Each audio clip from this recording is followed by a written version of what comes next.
Sin violencia. Sin violencia. Sin violencia. Sin violencia. Sin violencia. Sin violencia contra las mujeres.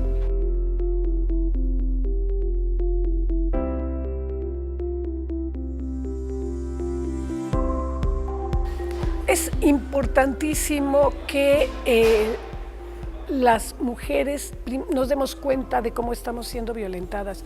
Ese es un aspecto que se pierde porque estamos educadas para sufrir esta violencia en silencio. Algo quizá nos incomoda, pero es lo que nos toca. Entonces los mandatos de género en ese sentido son muy fuertes. La sensibilización que implica que nos demos cuenta cuáles son estas situaciones de violencia. Por ejemplo, el uso de la palabra es interesantísimo. Las mujeres públicamente tenemos muy poca capacidad o legitimidad de hacer uso de la palabra pública. Y normalmente si estamos, la academia no se escapa de ello, ¿no?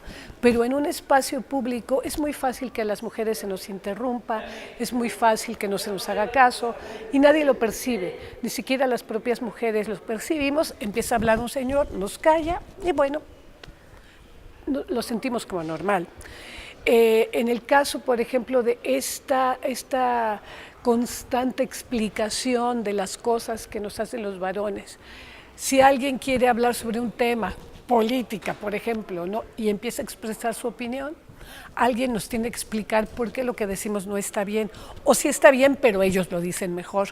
Entonces, esta descalificación al uso de la palabra que tenemos las mujeres es constante y además estamos educadas para que si habla otro nos callemos.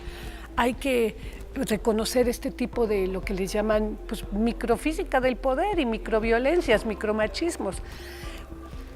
No estoy tan segura que se le pueda llamar micro, porque eso es una parte de una sumatoria de violencias que no se perciben. Entonces, ¿cómo podemos empezar? Primero, desmontando los mitos. Las mujeres tenemos la misma capacidad de hablar y de ejercer nuestra ciudadanía en igualdad con los varones. Se tacha a la búsqueda de esta igualdad como un, como le dicen feminismo nazista, ¿no? Un feminacismo.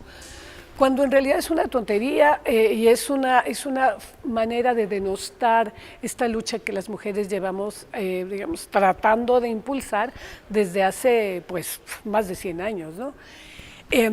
Es el hecho de descalificar, de desdeñar, de deslegitimar la presencia de las mujeres en el espacio público, desde ahí empieza.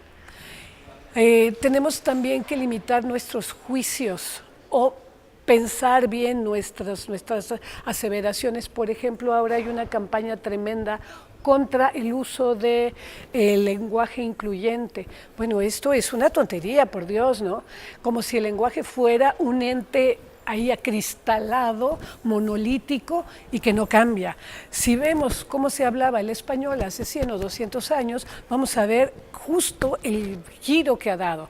Pero esto, como está en el centro de un debate político muy fuerte, de pronto empieza a tener estas voces que estridentemente gritan que no puede haber veracruzanas y veracruzanos, ¿no? Y empiezan a hacer mofa de cosas que no importan, es decir, los tubos y las tubas, los plantos y las plantas, haciendo mofa de algo que obviamente no tiene significado político. Pero el lenguaje incluyente sí tiene significado político e implica un paso en la búsqueda de esta igualdad.